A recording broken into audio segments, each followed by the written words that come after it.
Hey all, welcome back to Kinisha vlogs. இன்றைக்கி நம்ம சேனலில் மட்டன் கெட்டி குழம்பு எப்படி செய்யுதுன்னு பார்க்கலாம் வாங்க. அதுக்கு முன்னாடி நம்ம சேனலில் இப்போ தான் ஃபர்ஸ்ட் டைம் பார்க்குறீங்கன்னா மறக்காமல் சப்ஸ்கிரைப் பண்ணிக்கோங்க. வாங்க வீடியோக்குள்ளே போகலாம்.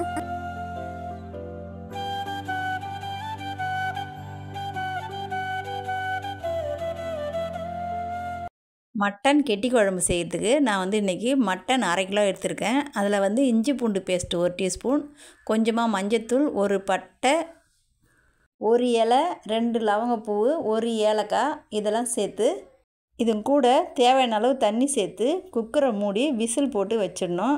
இது ஒரு 6-7 விசில் வரலாம். விசில் வர்றதுக்குள்ளே நம்மளுடைய கெட்டி குழம்புக்கு மசாலா ரெடி பண்ணோம். அது எப்படி ரெடி பண்ணுறதுன்னு பார்க்கலாம் வாங்க. அதுக்கு முதல்ல பேனில் எண்ணெய் சேர்த்துக்கணும். எண்ணெய் 1 ஸ்பூன் சேர்த்தா போதும். அதை சேர்த்துட்டு ஒரு 2.5 ஸ்பூனு மல்லி சேர்த்துருக்கேன். அது கூட 3 காஷ்மீரி மிளகாய் சேர்த்துருக்கேன். அது கூட 1 டீஸ்பூன் மிளகு, 1 டீஸ்பூன் சீரகம், ஒரு 3/4 டீஸ்பூனு சோம்பு சேர்த்துருக்கேன். இதை நல்லா வறுத்து எடுக்கணும். இதெல்லாம் கொஞ்சம் வறுபட்டு வந்த உடனே 2 ஏலக்காய், கொஞ்சமாக பட்டை, 2 லவங்கப்பூ இதெல்லாம் சேர்த்து நல்லா வறுத்து எடுத்துக்கணும். கொஞ்ச நேரம் வறுத்துட்டே இருந்தால் இதெல்லாம் நல்லா வறுபட்டு வந்துடும். அப்படியே நல்லா ஒரு மசாலா வாசனை வரும். இந்த டைமில் இதை வேறு பாத்திரத்தில் மாற்றி வச்சுக்கணும். இதுக்கப்புறம் இதே பாத்திரத்தில் எண்ணெய் சேர்க்காமல் ஒரு பெரிய சைஸ் வெங்காயம் கொஞ்சம் பெருசு பெருசாக கட் பண்ணி வச்சுருக்கேன். அதை ஃபஸ்ட்டு சேர்க்கணும். சேர்த்து நல்லா வதக்கி விடணும். அது நல்லா வதங்கி வந்த உடனே ஒரு பெரிய சைஸ் தக்காளி எடுத்து நல்லா பெருசு பெருசாக கட் பண்ணி அதையும் அதில் சேர்த்துக்கணும். இது கூடவே ஒரு 10 பல் பூண்டு, ஒரு விரல் சைஸ் இஞ்சி இதை நல்லா தோல்லாம் எடுத்துட்டு அதில் சேர்த்துக்கணும். சேர்த்து எல்லாத்தையும் நல்லா வதக்கி விடணும். கூட கொஞ்சம் கல் உப்பு சேர்த்து வதக்கி விடணும். கொஞ்ச நேரத்தில் இது நல்லா வதங்கி வந்துடும். அப்புறம் இதை எடுத்து அரைக்கிறதுக்காக கொஞ்சம் நேரம் ஆற வைக்கணும். இது நல்லா ஆறுற கேப்பில் குழம்பு செய்கிறதுக்கு இப்போ நம்ம ரெடி பண்ணிக்கலாம். அதுக்கு ஃபஸ்ட்டு நான் 1.5 வெங்காயத்தை பொடியாக கட் பண்ணி எடுத்துக்கிறேன். அதேமாரி 1.5 தக்காளியும் கட் பண்ணி எடுத்துக்கிறேன் பொடியாக.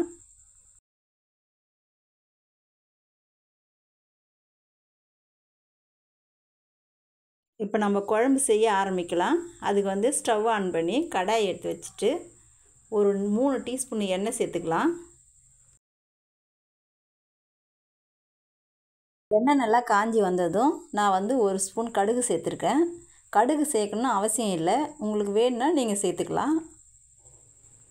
அதுக்கு பதிலாக சோம்பு சேர்த்துக்கலாம். இதுக்கப்புறம் பட்டை லவங்கெல்லாம் சேர்த்துக்கலாம்.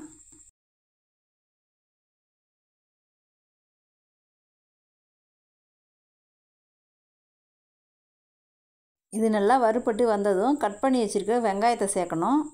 சேர்த்து நல்லா வதக்கி விடுவோம்.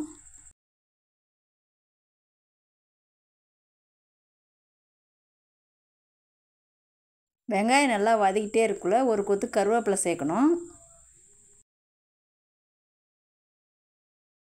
இது எல்லாமே நல்லா வதங்கி வர கேப்பில் நம்ம ஃபஸ்ட்டு ரெடி பண்ண மசாலாவை நல்லா அரைச்சி எடுத்துக்கலாம்.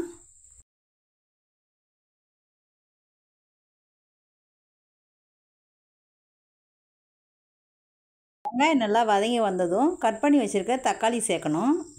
அதை நல்லா வதக்கிட்டே இருக்கணும். அந்த கேப்பில் நம்ம மசாலா நல்லா அரைச்சி எடுத்தாச்சு.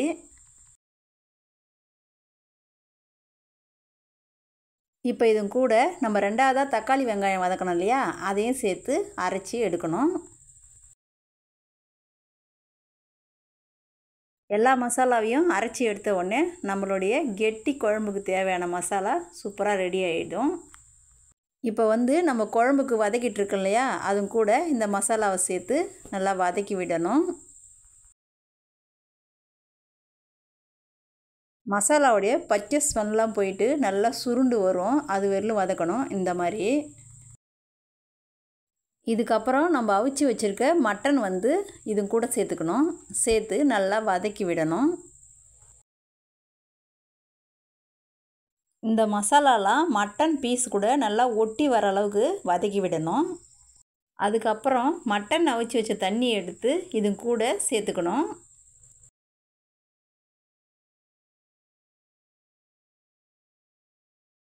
சேர்த்து கொஞ்சம் நேரம் கலந்து விட்டுட்டு அதுக்கப்புறம் இன்னும் கொஞ்சம் தேவையான அளவு தண்ணி நிறைய சேர்த்துக்கணும்.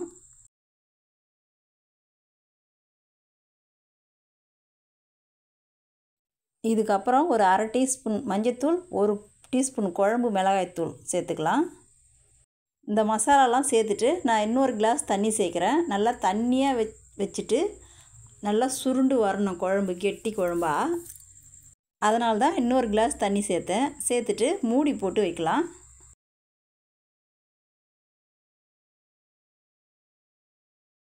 மூடி போட்டு வச்சுட்டு ஒரு 10 நிமிஷம் சென்று திறந்து பார்த்தா இந்த மாதிரி குழம்பு நல்லா கொதித்து வரும். இதை நல்லா கலக்கி விட்டுட்டு இன்னொரு முறை மூடி போட்டு இன்னொரு முறை கொதிக்க வச்சுக்கணும்.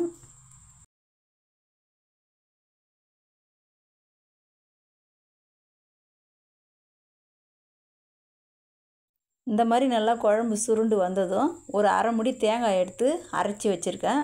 அதை எடுத்து இதில் சேர்த்துக்கலாம். சேர்த்து கொஞ்சம் நல்லா கலக்கி விடணும்.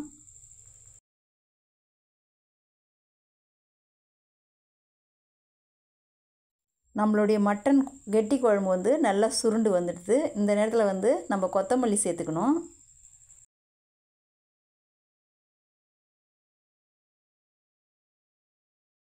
கொத்தமல்லி சேர்த்துட்டு அதுக்கப்புறம் ஸ்டவ் ஆஃப் பண்ணிவிட்டு நான் வந்து ஒரு மண் பாத்திரம் எடுத்து அதில் வந்து இதை மாற்றி வைக்கிறேன்.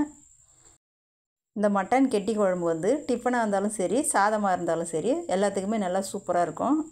அடுத்த முறை மட்டன் வாங்கினா இந்த மாதிரி ஒரு ரெசிபியை கண்டிப்பாக ட்ரை பண்ணி பாருங்கள். நம்மளோட மட்டன் கெட்டி குழம்பு சூப்பராக ரெடி ஆகிடுச்சு. பார்க்கும் போதே செம்மையாக இருக்குது. டேஸ்ட்டும் சூப்பராக வேறு லெவலில் இருந்தது. அவ்வளோதான். இந்த ரெசிபி உங்களுக்கு பிடிச்சிருந்தா லைக் அண்ட் ஷேர் பண்ணிட்டு மறக்காமல் நம்ம சேனலை சப்ஸ்கிரைப் பண்ணிவிட்டு பக்கத்தில் இருக்க பெல் ஐக்கான் கிளிக் பண்ணிக்கோங்க. அப்போ தான் நம்ம போடுற வீடியோஸில் நோட்டிஃபிகேஷன்ஸாக வந்துகிட்டே இருக்கும். பாய்.